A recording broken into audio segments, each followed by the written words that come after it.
Hello friends, welcome to the YouTube channel on learning the essentials of project management, learning with SV. Today we shall be talking about a very simple chapter, but at the same time a very difficult chapter.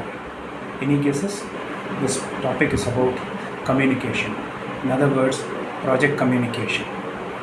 One good thing is that in the entire PMP certification examination, we will receive at least 20 questions from this topic, and it will be easy to pocket 20 marks if we are able to understand the core principles of project communication. Now, let us try to understand what is this communication. Communication is nothing but the flow of information from location A to location B. This location A is called as the sender. This location B is called as the receiver. In other words, is the flow of information from the sender towards the receiver. Now, how do we know if the information that has been sent by the sender has been received by the receiver? This is what you call as an acknowledgement. Now, before we get any further, we need to understand that there is a fine element of difference between the term communication and communications. What is the difference? When I am talking about communication, it is the art of conversing. It's the art of information exchange between two entities, you, me, everyone else.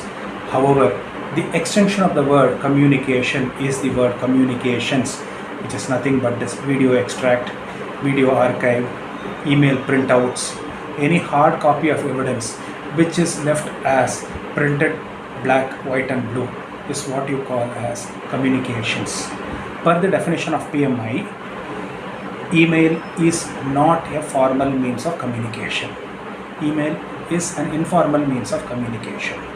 Now, the whole formula to calculate the effectiveness of communication or the channels of communication is given by an equation n into n minus 1, the whole thing divided by 2, where n stands for the number of communication channels.